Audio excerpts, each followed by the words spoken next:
Halo, assalamualaikum warahmatullahi wabarakatuh teman-teman. Bagaimana kabarnya?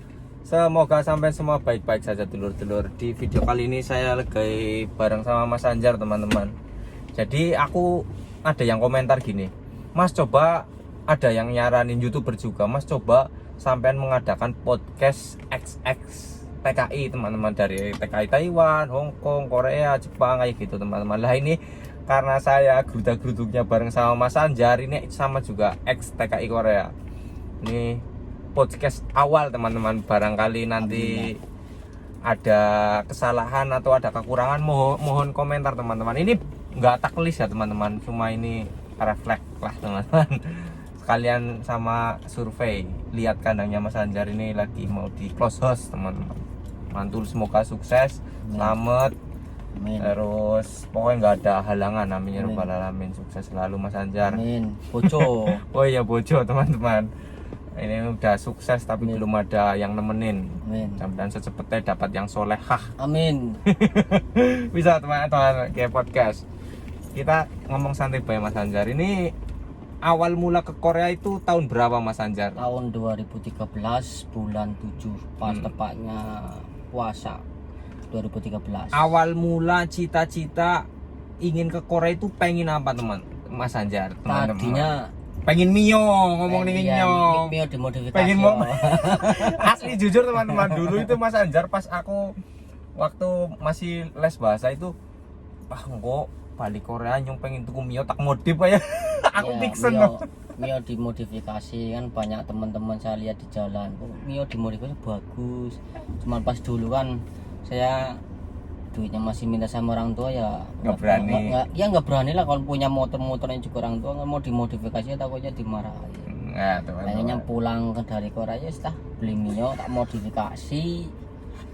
Ya pokoknya sesuai impian, tapi nyatanya setelah pulang Alhamdulillah lebih dari itu teman-teman, bisa punya kandang miliaran teman-teman.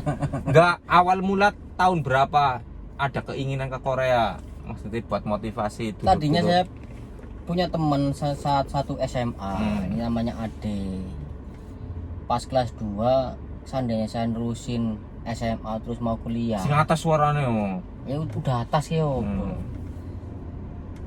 lulusan SMA mau kuliah, otomatis habis kuliah itu nggak menjamin kita itu langsung dapat kerjaan.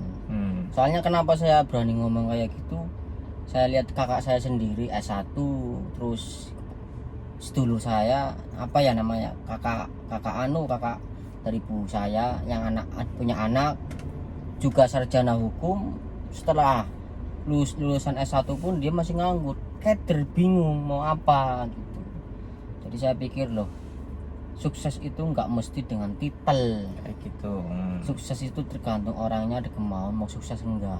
Contohnya ada lilik saya cuman lulusan SD loh, dia bisa punya aset sawah yang lumayan banyak, yang lumayan luas, dan juga bisa memutarkan manajemen keuangan kayak gitu. Itu patokan saya, motivasi saya ya wis, pengen lur modal, cari modal, mau bikin usahanya nanti gampang sambil berjalan.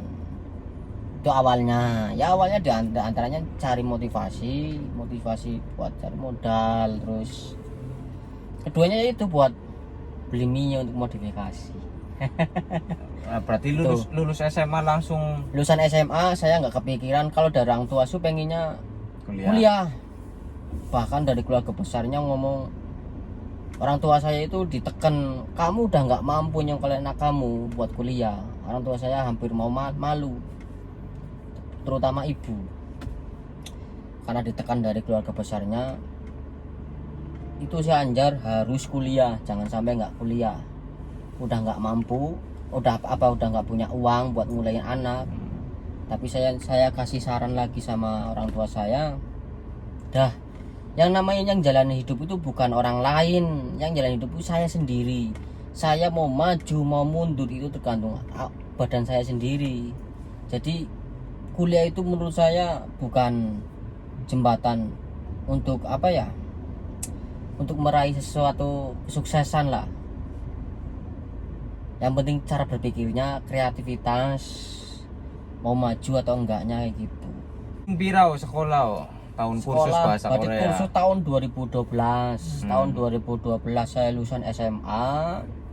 Kan lulusan SMA kan biasanya pertengahan tahun, awal bulan 6.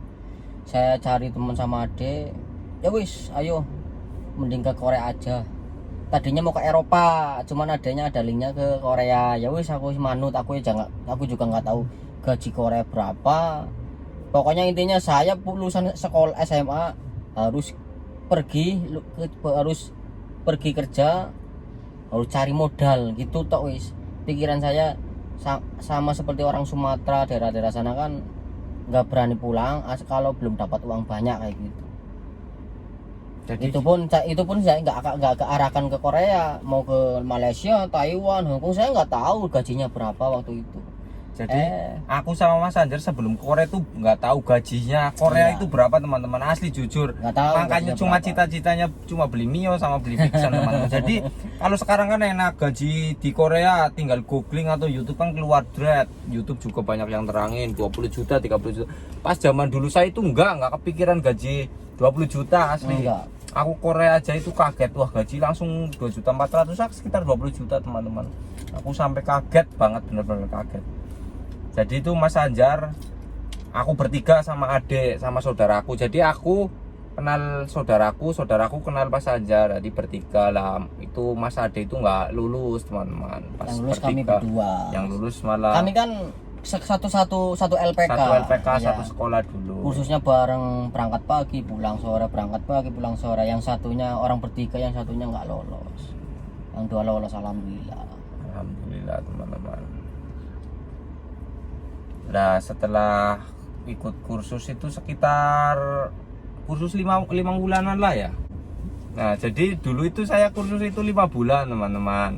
Itu kursusnya tok ya. Iya. Sama sending sama nunggu panggilannya kurang lebih setahun lah. Ya, nunggu habis lulus itu kita kan nunggu dalam proses ke Korea kan pertama harus kayak ada ujian kayak anak sekolah itu lulusan SMA nanti setelah dapat ijazah sertifikat Korea itu kan ada masa aktifnya cuma 2 tahun. Alhamdulillah setelah kelulusan ijazah keluar, sertifikat Korea keluar, itu saya cuma nunggu 1 tahun.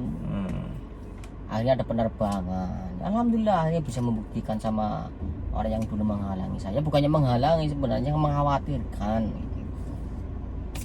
Nah di Korea pabrik apa baik? Di Korea pertama dapat tahun 2013. Tahun 2013 saya seniornya kan orang Uzbekistan. Pabriknya pabrik peleburan. Oh, Peleburan kan buadanya harus gede-gede ya orang Uzbek. Peleburan baja ya. Saya nggak kuat di situ. Saya cuma sama cari KTP domisili. Selama 3 bulan saya di peleburan, saya pindah ke peleburan aluminium. Itu ringan lumayan. Aluminium saya bertahan sampai 8 bulan. Peleburan aluminium. Kenapa saya pindah di pabrik aluminium? Karena bayar gajinya telat di Korea. Saat bosnya itu saya minta biasanya kan setiap tanggal 25 gaji keluar, kenapa dia tanggal 1, tanggal 2 baru keluar. Ini kan sedangkan waktu itu saya ngontrak dan nggak ikut mes pabrik. Akhirnya saya keluar dari pabrik aluminium, cuman bertahan 8 bulan. Keluar ke pabrik kimia. Nah ini kimia lumayan, ada seniornya Indonesia. Saya bertahan 2 tahun. Gajinya gede, lumayan. Tidak. Gajinya pas waktu itu ya 2 juta lah.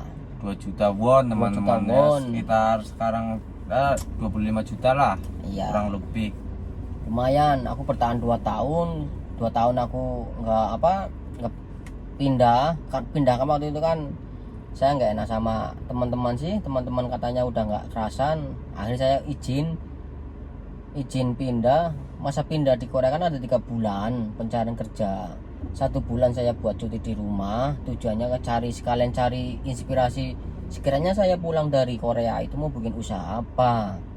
Waktu itu saya tahun 2015 saya pulang 1 bulan di rumah, mau usaha apa ya dengan modal sekian. Akhirnya saya berangkat lagi, ketemu pabrik las robot. Las Robot lumayan gede, aku bertahan sampai pulang Gaji sampai pira? finish kontrak. Gajinya nyampe 25 itu. 25 sekitar 2,5 juta. 30 juta. Sekitar 30 jutaan teman-teman Ya. kalau rupiah. Las Robot itu. Akhirnya saya terinspirasi sama Wasaya. Wasaya kan punya kandang ayam. Oh, berarti Pak D-nya teman-teman. Pak D-nya. Bahasa. Pak D-nya punya kandang ayam. Saya bingung kalau seandainya pulang dari Korea nggak punya income, cuman mengandalkan ya gaji Korea ataupun Sama pesangon pesangon. Korea, bahaya. Saya nggak ada income, sedangkan kebutuhannya itu setiap hari saya harus keluar. Saya harus punya income. Apa itu? Ya uslah, bismillahirrahmanirrahim, aku membangun kandang ayam. Push. Rugi. Seandainya saya rugi, saya kan masih punya pesangon. Anggap saja pesangon saya waktu itu sekitar 220 waktu itu. 220 itu buat belajar saya masalah kandang ayam. Nggak mungkin dong, kandang ayam saya bukan basicnya di kandang ayam, tapi saya bikin kandang ayam harus ada pengorbanan. Pokoknya harus 210. Kalau rugi ya aku ada duit cadangan 220. Kalau untungnya alhamdulillah emang jalan saya dari lagi untung. Kayak gitu. Itu Kang. Tuh teman-teman, proses dari awal sampai akhir lah. Sekarang ini udah di rumah berapa tahun Mas Anjar? Berarti saya pulang tahun 2018 bulan 6. Ini tahun 2021 ya 3 tahun sih. 2018 2 tahun setengah. 2 tahun setengah di rumah. Nah ini kandangnya mau di-upgrade ya? Ya rencananya kandang mau di-upgrade. Emang harus ada kemajuan, harus mengikuti zaman. Harus. Usaha kandang ayam juga naik turun teman-teman. Nah ini Iya. Mas Anjar pengen upgrade biar stabil, syukur-syukur bisa naik kayak Iya. gitu. Yang lebih modern. Pokoknya jangan lupa subscribe channelku teman-teman. Insya Allah nanti kalau udah jadi tak review teman-teman. Jadi aku juga lihat prospeknya Mas Anjar, kalau lumayan juga saya pengen teman-teman, pengen bikin kandang ayam. Aku dari dulu sih lihat-lihat YouTube pengennya close house teman-teman. Posisi itu kandang yang pakai blower loh ya. Yang pakai blower. Iya. Kalau Mas Anjar yang dulu itu kan masih open, Masih masih manual. terbuka Masih manual. terbuka. Ya wis teman-teman, cukup sekian video kali. Barangkali ada kesalahan atau kekurangan silahkan komentar teman-teman. Insya Allah aku mau datangin dulur-dulur XX PMI Purna PMI teman-teman. Mudah-mudahan menjadi inspirasi buat dulur-dulur semua. Terima kasih Mas Anjar, terima Siap. kasih dulur-dulur. Siap. Cukup sekian video kali ini. Wassalamualaikum warahmatullahi wabarakatuh. Waalaikumsalam.